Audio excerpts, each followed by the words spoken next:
Hi friends, இந்த வீடியோவில் நம்ம இன்டர் சிம்பல் இன்டர்ஃபரன்ஸ் பற்றி பார்ப்போம். ஸோ இதுவுமே நமக்கு கம்யூனிகேஷன் சிஸ்டம் 5th யூனிட்ல ஒரு இம்பார்ட்டன்ட் டாபிக்.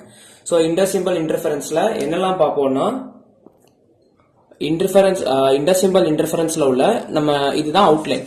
ஸோ ஃபர்ஸ்ட் வந்து அது என்ன அப்படின்றத பார்ப்போம். தென் அதுக்கு ஒரு பிளாக் டயக்ராம் அதெல்லாமே நம்ம பார்க்குற மாதிரி இருக்கும். So causes, effects, base band transmission of binary data, அப்புறம் இன்டர் சிம்பல் இன்டர்ஃபரன்ஸ்ல உள்ள ப்ராப்ளம்ஸ் என்னெல்லாம், அதை எப்படி சாட்டிஸ்ஃபை பண்ணியிருக்காங்க, என்ன மாதிரி கன்க்ளூஷன்ஸ் அப்படின்ற ஒரு டெரிவேஷன் பார்ட் மாதிரி இருக்கும்.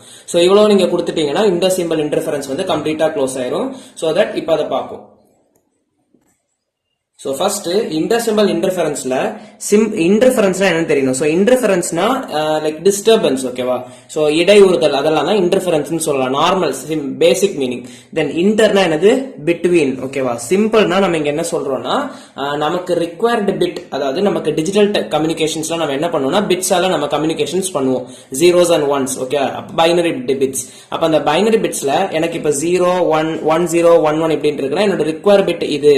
அதே வந்து எனக்கு அன்னோன் பிட்ஸ், எனக்கு தேவையில்லாத பிட்ஸ் ஏதாவது வருதுன்னா அந்த அல்டர்னேட்டிவ் ஆர் சக்சசிவ் பிட்ஸ் எல்லாத்தையுமே நம்ம என்னன்னு சொல்லுவோம்னா சிம்பிள்ஸ் சொல்லுவோம். சோ இப்ப இன்டர் சிம்பல் இன்டர்ஃபரன்ஸ் வந்து எதனால வருது அதெல்லாம் இதை பார்ப்போம். ஃபர்ஸ்ட் பேசிக்கா இன்டர் சிம்பல் இன்டர்ஃபரன்ஸ்னா என்ன அப்படின்றத பார்ப்போம். So inter symbol interference is a phenomenon in digital communication systems where one symbol interferes with subsequent symbols. This happens when the symbols blur together, causing the transmitted signal to spread out in time and thereby making it difficult for the receiver to distinguish between different symbols. அதாவது first இந்த diagram பாத்துருங்க, அப்ப உங்களுக்கு அந்த point புரியும். பேசிக்கா இப்ப நமக்கு இங்க எந்த ஒரு இன்டர்ஃபரன்ஸுமே இல்ல. நமக்கு பேசிக்கா என்ன நடக்கும், கம்யூனிகேஷன்ஸ்ல ஒரு டிரான்ஸ்மிட்டர் இருக்கும், ஒரு ரிசீவர் இருக்கும்.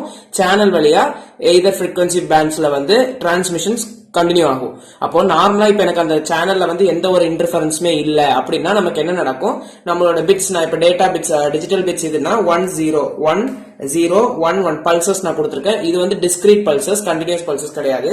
லைக் நான் இப்படி கொடுக்கறேன்னா when channel has no interference, சேனல்ல எந்த ஒரு இன்டர்ஃபரன்ஸுமே இல்லைன்னா இப்படி இருக்கும்.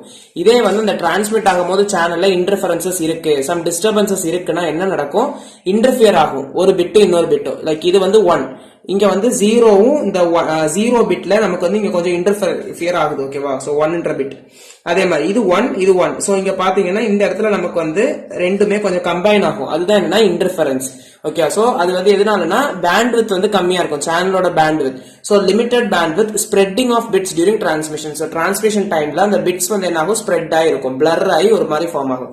சோ அதுதான் நம்ம இங்க கொடுத்திருக்கோம். சோ அது வந்து ஒரு ஃபெனாமெனான் எங்க டிஜிட்டல் கம்யூனிகேஷன் சிஸ்டம்ஸ்ல யூஸ் பண்றோம். அங்க என்ன நடக்கும்னா ஒரு simple interferes with subsequent symbols. So இது என்னோட ஒரு பிட்னா மத்தது எல்லாமே கான்சிக்வெண்ட் பிட்ஸ் எல்லாமே நான் சிம்பிள்ஸ் சொல்லுவேன். சோ ஒரு சிம்பிள் இன்னொரு சிம்பிள் கூட இன்டர்ஃபியர் ஆகுது with subsequent symbols. This happens when the symbol blur together. So என்னது blurனா என்னது spreading, அதான் நம்ம சொல்றோம். Causing the transmitted signal to spread out in time, spreading நடக்கும், and thereby making it difficult for the receiver to distinguish between different symbols. So இப்படி 1 0 இப்ப இங்க வந்து ஸ்ப்ரெட் ஆயிருக்கு. அப்ப இது ரிசீவ் ஆகும்போது என்ன நடக்கும், நமக்கு ரிசீவர் சைடுல டிஃபிகல்ட்டா இருக்கும் டிஸ்டிங்விஷ் பண்றதுக்கு, ஓகே, என்ன பிட் அது அப்படின்றது மாதிரி. So ISI is a major cause of performance degradations. So இந்த மாதிரி இன்டர் சிம்பல் இன்டர்ஃபரன்ஸ் காஸ் ஆகுதுன்னா ரிசீவர்ல நமக்கு என்ன நடக்குது, பிட்ஸ் டிஸ்டிங்விஷ் பண்றது டிஃபிகல்ட்டா இருக்கு. சோ தட் என்ன இன்ஃபர்மேஷன் கெட் பண்றோம், சோ இன்ஃபர்மேஷன்ஸ் வந்து இந்த ஃபார்ம் ஆஃப் பிட்ஸ் தான் நமக்கு ரிசீவ் ஆகும். அப்போ அந்த இன்ஃபர்மேஷன் என்ன கிடைக்குது அப்படின்றது தெரியாது ரிசீவர் சைட்ல. அப்ப என்னது, பெர்ஃபார்மன்ஸ் வந்து என்ன பண்ணிருக்கோம், டிகிரேட் பண்ணி கொடுத்துரும் in communication systems, leading to errors in the received data. So received dataல error form ஆகிறதுக்கு சான்சஸ் இருக்கு. The presence of outputs due to other bits, அதாவது other bits நம்ம என்ன சொல்லுவோம், symbols. அது என்ன பண்ணும், interfere with the output of the required bit. நமக்கு தேவையுள்ள சிம்பிளுக்கு கூட வேற ஒரு பிட் வந்து ஸ்ப்ரெட் ஆகுறதுனால நமக்கு அவுட்புட்ல வந்து என்ன நடக்கலாம், எரர் வந்து அக்கர் ஆகலாம். This effect is called inter symbol interference. So interனா between, simple interference, symbolனா bits கூட நமக்கு எடுத்துக்கலாம், ஓகே? நமக்கு required bit and successive bits. So இதுதான் பேசிக்கா ஃபர்ஸ்ட் என்னன்றது கொடுக்கணும். ஒரு 2 மார்க் கேட்டா கூட உங்களுக்கு எழுதுறதுக்கு யூஸ் ஆகும். So inter symbol interferenceனா என்ன, அதோட இன்ட்ரோடக்ஷன் பார்ட் இதுதான். நெக்ஸ்ட் நம்ம என்ன பாக்குறோம்னா causes of inter symbol interference. So நமக்கு வயர்லெஸ் மீடியம்ல டிரான்ஸ்ஃபர் ஆகும்போது causes of inter symbol interference என்னன்றத பார்ப்போம். ஃபர்ஸ்ட் காஸ் வந்து என்னன்னா மல்டி பாத் ப்ரொபகேஷன்.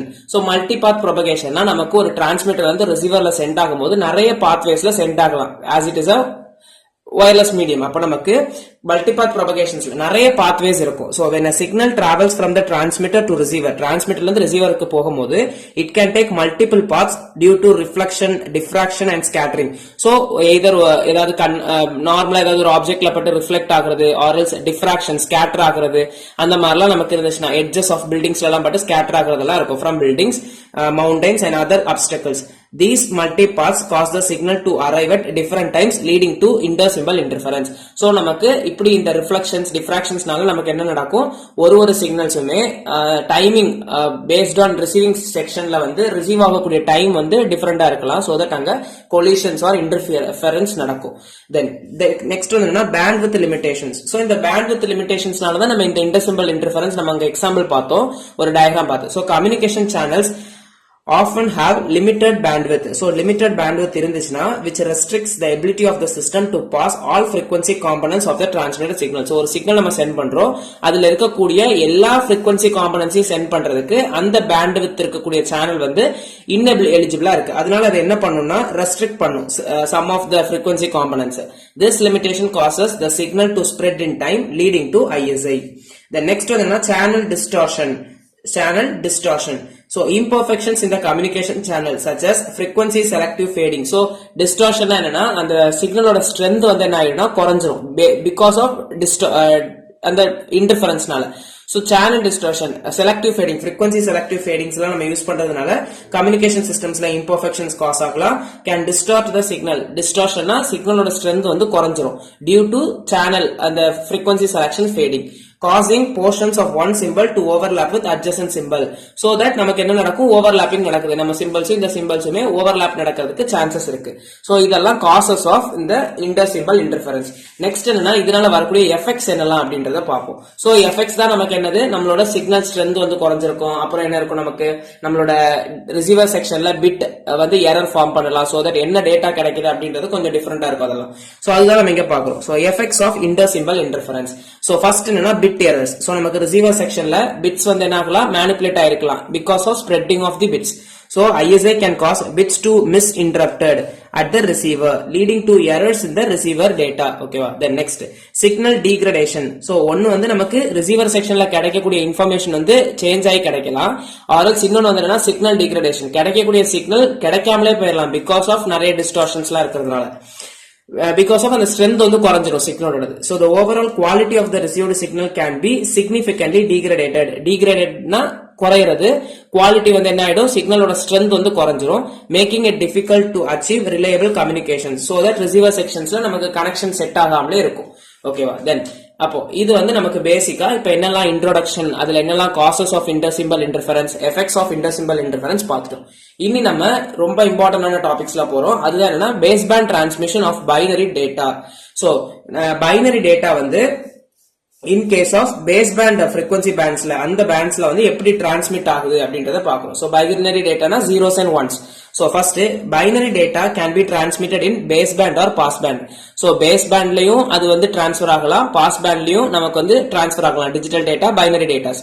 அப்ப நமக்கு அந்த basebandல என்ன நடக்குது, passbandல எப்படி அது டிரான்ஸ்மிட் ஆகுது அப்படின்னு பார்த்தோம்னா, in passband transmission, passband transmission the binary data modulates some carrier and the modulated carrier is transmitted over channel. அதாவது இங்க டிரான்ஸ்மிட்டர் ரிசீவர் இருக்கு, சேனல் வழியா டிரான்ஸ்மிட் ஆகணும்னா பிஃபோர் டிரான்ஸ்மிட்டிங் என்ன பண்ணணும்னா அந்த பாஸ் பேண்ட்ல இருக்கக்கூடிய சிக்னல் வந்து it is modulated with carrier. So நமக்கு நார்மலாவே ஒரு சிக்னல் ஸ்ட்ரென்த் நம்ம சிக்னல் சென்ட் பண்றோம்னா அதோட சிக்னல் ஸ்ட்ரென்த்தை வந்து கேரி ஓவர் பண்றதுக்கு நம்ம ஒரு கேரியர் சிக்னலையும் அட்டாச் பண்ணி சென்ட் பண்ணுவோம்.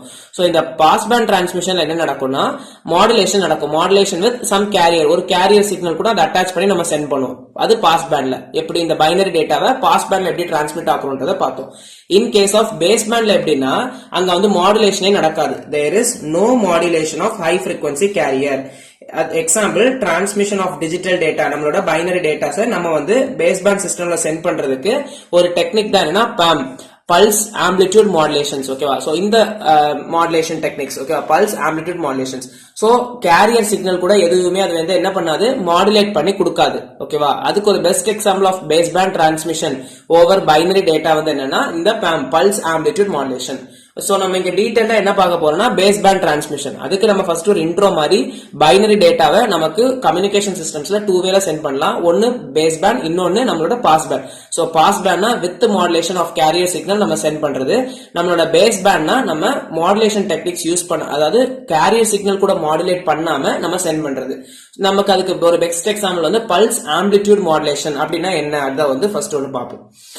So, அப்ப PAM na என்னன்னு பார்த்தோம்னா, PAM in this the amplitude of the pulses varies in discrete manner according to the input binary data. இங்க நம்ம carrier signals எதுவுமே யூஸ் பண்ணல. என்ன பண்றோம்னா நம்ம கொடுக்கக்கூடிய input வந்து என்னது binary data. அந்த binary dataக்கு தகுந்தாப்ல நம்மளோட pulses signals ஓட amplitude வந்து என்ன ஆகும்னா variation ஆகும் based in discrete manner, continuous manner இல்ல discrete manner, அதுதான். So discrete PAM can have only the amplitude levels corresponding to binary data.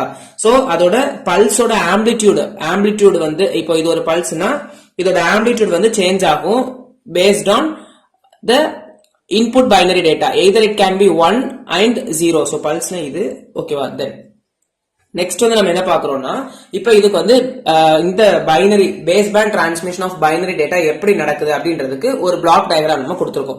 So block diagram of base band binary data transmission system. So இப்போ நம்ம இங்க என்ன நடக்கிறோம்னா, ஒரு input binary data எடுக்கிறோம். ஓகேவா, ஒரு பைனரி டேட்டா அதை வந்து நான் BK அப்படின்றது ஜெனரல் ஃபார்மேட்ல கொடுத்திருக்கேன். பைனரி டேட்டாவை யூசிங் PAM நம்ம எப்படி சென்ட் பண்றோம், பேஸ் பேண்ட் டிரான்ஸ்மிஷன்ல எப்படி சென்ட் பண்றோம் அப்படின்றத பாக்குறோம். அப்ப நான் இங்க என்ன பண்றேன்னா, இந்த டேட்டாவை நான் வந்து டேட்டா என்கோடிங் பண்றேன். என்கோடிங் டிகோடிங் இருக்கு. என்கோடிங்னா கம்பைனிங். அப்போ நான் இந்த டேட்டா வந்து கிளாக் பல்சஸ் கூட என்கோடிங் பண்ணி கொடுக்குறேன். சோ என்கோடிங் பண்ணும்போது நான் இங்க என்ன யூஸ் பண்றேன்னா PAM டெக்னிக்ஸ் யூஸ் பண்றேன், pulse amplitude modulation. So pulse amplitude modulation use பண்றோம்னா அங்க வந்து AKன்ற ஒரு அவுட்புட் தான் இதுல இருந்து கிடைக்கும். அந்த அவுட்புட் வந்து X of t. அந்த X of t PAM technique use பண்ணும்போது நமக்கு அந்த கம்பைனிங் ஃபேக்டர் தான் என்னன்னா A of k. Okay, AK sorry AFK ல AK. சோ இப்போ நம்ம டேட்டா என்கோட் பண்ணதுக்கு அப்புறம் நமக்கு கிடைக்கக்கூடிய அவுட்புட் என்னது X of t. இந்த X of t நான் வந்து என்னோட டிரான்ஸ்மிட்டிங் ஃபில்டர்ல அப்ளை பண்றேன்.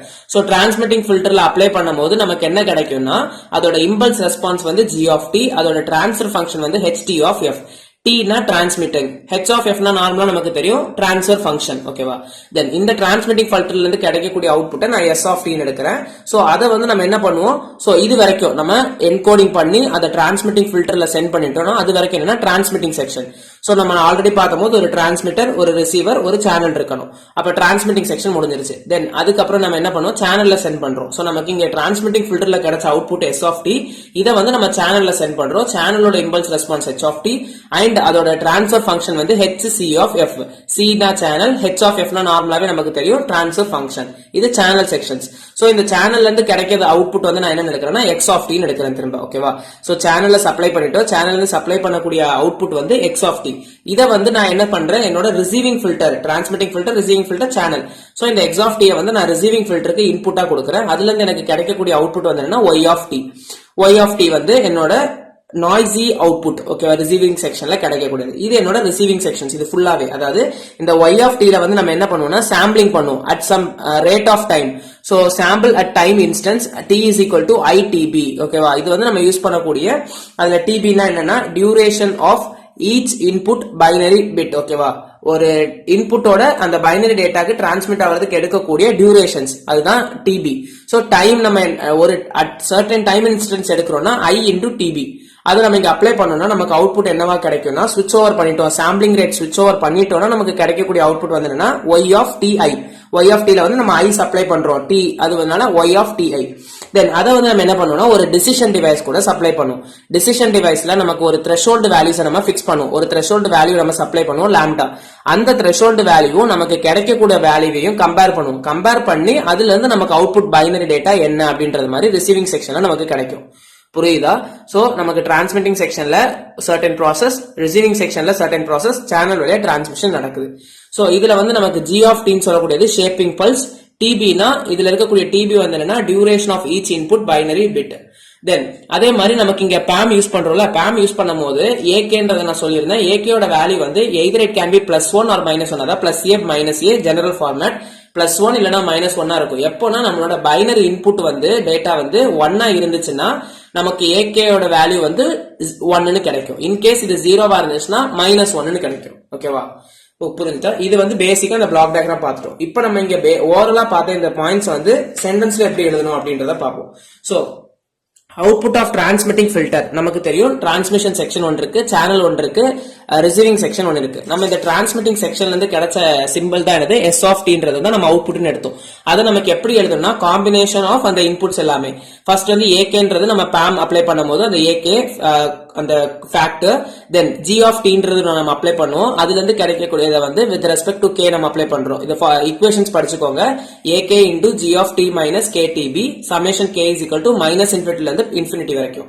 Then நம்ம இது அந்த பிளாக் டயக்ராம்ல நம்ம ரெப்ரசென்ட் பண்ணிருந்தது HT of F னா என்னது transfer function of transmitting filter, HC of F னா transfer function of channel, HR of F னா transfer function of receiving filter. ஓகேவா? சோ இனி நமக்கு அவுட்புட் ஆஃப் அதாவது நம்ம டிரான்ஸ்மிட்டிங் ஃபில்டர் பார்த்துட்டோம். இனி அதே மாதிரி ரிசீவிங் ஃபில்டர்ல என்ன இருக்கும் அப்படின்றத பார்க்கிறோம். அவுட்புட் ஆஃப் ரிசீவிங் ஃபில்டர் வந்து என்னன்னா Y of T. ஓகேவா? This is the noisy replica of transmitting signal. ஓகேவா? அங்க வந்து நமக்கு ஒரு ஒயிட் காஷியன் நாய்ஸ் ஆட் ஆகும். அந்த நாய்ஸி அவுட்புட் தான் என்னன்னா Y of T. ஓகேவா? Then Y of T is sampled with sampling instance. நம்ம பார்த்தோம். இங்க வந்து நம்ம sampling instance கொடுத்திருப்போம். அது வந்து என்னது T is equal to ITB. The sampled signal YTI is then given to the decision device. Decision deviceல கொடுப்போம். So decision deviceல supply பண்ணதுக்கு அப்புறம் என்ன பண்ணும்? The decision device compares the input signal with threshold value. ஒரு threshold value நம்ம அதுக்கு fix பண்ணிருப்போம். Then the decision is taken as follows. If Y of Ti நமக்கு இங்க கிடைச்ச output signal after sampling Y of Ti வந்து நம்ம fix பண்ண threshold விட greater than இருந்துச்சுன்னா நம்மளோட சிம்பிள் வந்து என்னது 1. அதாவது நம்மளோட பைனரி டேட்டா நம்ம எடுத்திருக்கக்கூடிய பைனரி டேட்டா வந்து 1 அப்படின்றத ஃபிக்ஸ் பண்ணலாம். இன்கேஸ் நம்மளோட YTI கிடைச்ச அந்த அவுட்புட் வந்து less than or equal to lambda அந்த threshold வேல்யூ விட கம்மி இல்ல அந்த threshold வேல்யூவா இருந்துச்சுன்னா அதை நம்ம என்னன்னு சொல்லுவோம்னா 0ன்னு சொல்லுவோம். இப்படிதான் நம்ம வந்து data transmission, digital data transmission or binary data transmission in base பேண்ட்ல எப்படி நடக்குது அப்படின்றத பார்த்திருக்கோம். ஓகேவா? தென் இப்போ வந்து நமக்கு இந்த இன்டர்சிம்பல் இன்டர்ஃபரன்ஸ்ல வரக்கூடிய ப்ராப்ளம்ஸ் என்னெல்லாம், அது எப்படி எல்லாம் சால்வ் பண்ணிருக்காங்க அப்படின்றத பார்ப்போம். சோ பேசிக்காவே இது ஒரு டெரிவேஷன் மாதிரி தான். புரிஞ்சிருச்சுன்னா ரொம்ப ஈஸி. ஒரு 3 pages தான். ரொம்ப ஷார்ட்டா நான் நீட்டா உங்களுக்கு புரியுற மாதிரி ஃப்ரேம் பண்ணிருக்கேன். ஃபர்ஸ்ட் வந்து இன்டர்சிம்பல் இன்டர்ஃபரன்ஸ் ப்ராப்ளம்ஸ். சோ நமக்கு வந்து இது ஒரு டெரிவேஷன் பார்ட்னு சொல்லிட்டேன். சோ டெரிவேஷன்ஸ் நீட்டா தெரிஞ்சுக்கோங்க. Consider the output Y of T. நம்ம வந்து அவுட்புட்ல இருந்து கொண்டு போறோம். சோ அவுட்புட் வந்து என்னது நமக்கு Y of T. So Y of T யோட ஈக்குவேஷன்ஸ் நம்ம எழுதியிருந்தோம். சாரி, இதுக்கு முன்னாடி நம்ம எழுதியிருந்தோம் வந்து S of T, transmitting filter S of T எழுதியிருந்தோம். இந்த ரிசீவிங் ஃபில்டரோட ஈக்குவேஷன்ஸ் நான் இங்க எழுதல, அதை நான் இதுல எழுதியிருக்கேன். சோ Y of T வந்து நீங்க இந்த ஒரு ஈக்குவேஷன் படிச்சிட்டீங்கன்னா டெரிவேஷன்ஸ் படிச்சிடலாம். இந்த ஒரு ஈக்குவேஷன்ல G of T minus KB இருக்கிறதுல P போடணும். ஓகேவா? தென் S of T வந்து நமக்கு அவுட்புட் வந்தது Y of T. So Y of T is equal to and ஒரு மியூன்ற ஒரு ஸ்கேலிங் ஃபேக்டர் நம்ம யூஸ் பண்றோம் அவுட்புட்ல. சோ அவுட்புட் சைடுல நம்ம என்ன எடுக்கிறோம்? நம்மளோட ரிசீவிங் செக்ஷன்ல mu summation K is equal to minus infinity to infinity AK அதெல்லாம் சேம் தான். G இருக்க இடத்துல P போடணும். P of T னா என்னன்றதை இங்க கொடுத்திருக்காங்க. Shape different from that of G of T. So G of Tன்றது இன்புட் சைடு. அதுக்கப்புறம் நம்மளோட பல்ஸ் வந்து சேஞ்ச் ஆகும் after the Gaussian white noise கப்லாம். அப்ப நமக்கு என்ன இருக்கும்னா P of Tன்றது ரிசீவர் செக்ஷன்ஸ்ல. தென் இது நம்மளோட அவுட்புட் ஈக்குவேஷன்ஸ். அப்போ நம்மளுக்கு S of T input equation தெரியும், அவுட்புட் ஈக்குவேஷன் தெரிஞ்சிருச்சு. இது சைடு அபார்ட்.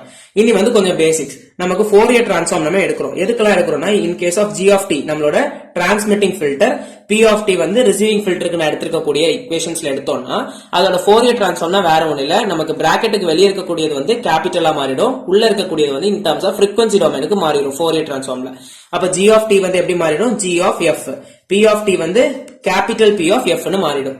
இப்போ நம்ம அவுட்புட்டுக்கும் இன்புட்டுக்கும் ஈக்குவேஷன் எழுதுவோம். So the output of the cascade connection is, அவுட்புட்ல நமக்கு என்ன இருக்கு? நம்ம பேசிக்கா சிம்பிள் டர்ம்ஸ்ல எழுதுறோம். சோ மியூ, அப்புறம் வந்து AK, நம்ம இந்த சமேஷன்ஸ்லாம் யூஸ் பண்ணாம ஜஸ்ட் P of T அந்த டர்ம்ஸ்க்கு நம்ம எடுத்தோம்னா P of F னு ஃபார்ம் ஆயிடும்.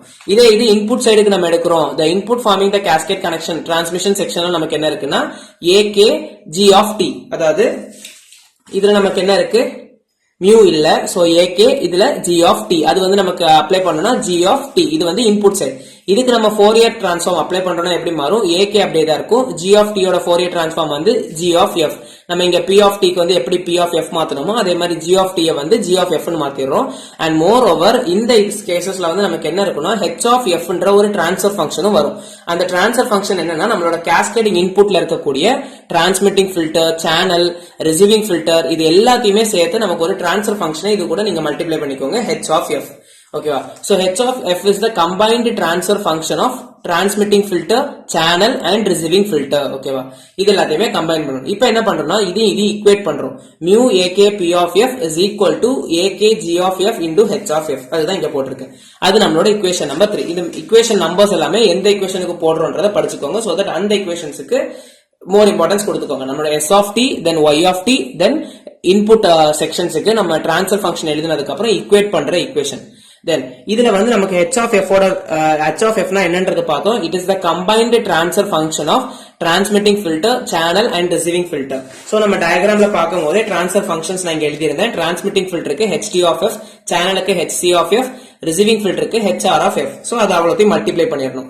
Then அப்ப நமக்கு இத வந்து இப்ப இத சப்ஸ்டிட்யூட் பண்ணுங்க. equation 3 என்ன ஆகும்? mu ak p of f is equal to h of f இருக்கிற இடத்துல நான் இது இவ்வளவுத்தையும் சப்ஸ்டிட்யூட் பண்ணிருக்கேன்.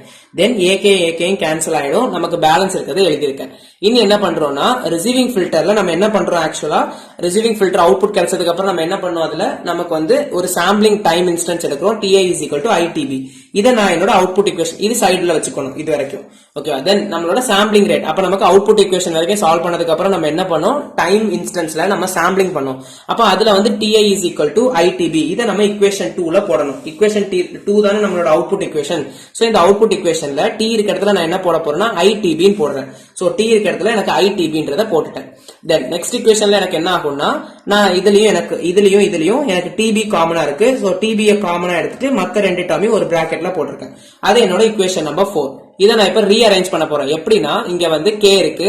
சோ நான் இன் கேஸ் ஆஃப் இந்த k ல வந்து நான் i போடுறேன். k யோட வேல்யூ i எடுக்கிறேன்னா எனக்கு என்ன ஆகும்? பிளஸ் i மைனஸ் i 0 ஆயிடும். இந்த டேர்மே 0வா மாறிடும். அதுதான் நான் இங்க எழுதியிருக்கேன். இன் கேஸ் ஆஃப் k க்கு வந்து நான் i போட்டிருக்கேன்னா இந்த ஈக்குவேஷன் என்ன வரும்? mu then a k இருக்க இடத்துல i போட்டுட்டேன். So ai p of i k இருக்க இடத்துல i போட்டேன்னா இது வந்து 0வா மாறிடும். சோ தட் இந்த டேர்ம் ஃபுல்லாவே 0 p of 0 பிளஸ் இனி i போடாத இருக்கக்கூடிய மத்த ஈக்குவேஷன்ஸ் அப்படியே நீங்க எழுதிடணும். எழுதிட்டு என்ன பண்றோம்? k க்கு வந்து இந்த வேல்யூல இருந்து இந்த வேல்யூ வரைக்கும் நமக்கு போடலாம். ஆனா k க்கு வந்து i மட்டும் போடக்கூடாது. ஏன்னா i க்கு போட்டு என்ன வேல்யூ அப்படின்றத இங்க எழுதிருக்கும். தென் இந்த p of 0 வந்து நம்ம நார்மலைஸ் பண்றோம். இன் கேஸ் ஆஃப் நார்மலைஸ் பண்றோம்னா அதோட வேல்யூ வந்து 1 ன்னு சேஞ்ச் ஆயிரும். So என்ன பண்றோம்னா the first term represents the value of y of ti when i is equal to k. அத நம்ம என்ன பண்றோம்? p of t நார்மலைஸ் பண்ணிட்டோம்னா p of 0 ஓட வேல்யூ வந்து இந்த ஈக்குவேஷன்ல இருக்கக்கூடிய p இதோட முடிஞ்சிரும். நமக்கு கொஞ்சம் தான் பாத்துக்கோங்க. சோ p of 0 என்னவா மாறிடும்? 1 ன்னு மாறிடும். சோ 1 ன்னு மாறிடுச்சுன்னா நமக்கு அந்த ஈக்குவேஷன் எப்படி வரும்? இந்த ஈக்குவேஷன்ல p of 0 எடுத்த இடத்துல 1 ன்னு மாறிடும். சோ தட் அந்த டேர்ம் போயிட்டு பேலன்ஸ் எல்லாம் வரும். அது ஈக்குவேஷன் நம்பர் 6. சோ i யோட வேல்யூ நமக்கு பாசிட்டிவ் வேல்யூஸ், நெகட்டிவ் வேல்யூஸ் எல்லாமே எடுக்கலாம். ஓகேவா? தென் நெக்ஸ்ட் என்ன பண்றோம்னா இது வந்து நமக்கு ஈக்குவேஷன் 6 தான் மெயின் ஈக்குவேஷன். இன்னி இது வந்து இன்டர் சிம்பல் இன்டர்ஃபரன்ஸ் இருந்துச்சுன்னா நம்ம இப்ப பார்த்தது வந்து என்னன்னா இன்டர் சிம்பல் இன்டர்ஃபரன்ஸ்னா ஒரு ப்ராப்ளம் கேஸ் ஆகுது. அதாவது அந்த இன்டர்ஃபரன்ஸ் இருந்துச்சுன்னா என்ன ப்ராப்ளம் வருது அப்படின்றதுக்கு ஈக்குவேஷன் நம்ம ஃபார்ம் பண்ணிருக்கோம். இப்போ இதை சால்வ் பண்றதுக்கு ஆர் சால்விங்னு கூட சொல்ல முடியாது. இன் கேஸ் இதுல வந்து நமக்கு இன்டர் சிம்பல் இன்டர்ஃபரன்ஸ் இல்ல அப்படின்னா என்ன நடக்கும் அப்படின்றத பார்ப்போம். நம்ம சென்ட் பண்ணக்கூடிய டிரான்ஸ்மிஷன்ல இன்டர் சிம்பல் இன்டர்ஃபரன்ஸ் வந்து ஆப்சென்டா இருக்குன்னா அங்க என்ன நடக்கும்னா இந்த செகண்ட் டேர்ம் இருக்கு இல்லையா, இந்த செகண்ட் டேர்ம் அவ்வளவுமே இருக்காது. then the second term will not be present. இந்த செகண்ட் டேர்ம் இதுதான் நம்மளோட இன்டர்ஃபரன்ஸ் இன்டர் சிம்பல் இன்டர்ஃபரன்ஸ் இருக்கு அப்படின்றத ஸ்டேட்மெண்டா கொடுக்கக்கூடியது. சோ தட் அந்த இன்டர் சிம்பல் இன்டர்ஃபரன்ஸ் இல்லைன்னா நமக்கு அந்த செகண்ட் டேர்ம் போயிடும். So that mu into ai அது மட்டும் தான் வரும். at t is equal to itb the correct bit is ai. அப்ப நமக்கு நம்மளோட பிட் என்ன ஃபார்ம் ஆயிருக்குன்னா ai வந்து the correct bit, அந்த பிட் மட்டும் தான் வந்திருக்கு. இது வந்து scaling factor. observe that it is decoded correctly in absence of ISI. So ISI இல்ல. அப்ப நமக்கு ரிசீவிங் செக்ஷன்ல வரக்கூடியது வந்து நம்ம டிரான்ஸ்மிட்டிங் செக்ஷன்ல என்கோடிங் பண்ணிருப்போம். அதை நம்ம ரிசீவிங் செக்ஷன்ல டீகோட் பண்ணும்போது நமக்கு கரெக்டான பிட் வந்து கிடைச்சிருச்சு. in case of absence of ISI. ஓகேவா?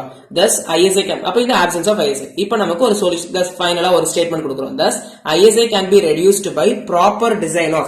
ISI எப்ப நமக்கு ரெடியூஸ் பண்ண முடியும்? இந்த இன்டர் சிம்பல் இன்டர்ஃபரன்ஸ் எப்ப ரெடியூஸ் பண்ண முடியும்னா proper design of pulse spectrum G of f, transmit filter ht of f, receiving filter hr of f and channel hc of f.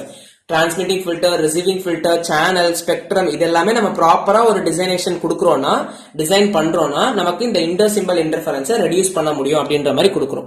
இவ்வளவுதான் இன்டர் சிம்பல் இன்டர்ஃபரன்ஸ். ஸோ டீடைல்டா பாத்தீங்கன்னா ரொம்ப ஈஸியா இருக்கும். பிடிச்சிருந்துச்சுன்னா like பண்ணுங்க, ஃப்ரெண்ட்ஸுக்கும் ஷேர் பண்ணுங்க, சோ தட் அவங்களுக்கும் யூஸ்ஃபுல்லா இருக்கும். சப்ஸ்கிரைப் பண்ணிக்கோங்க. தேங்க்யூ.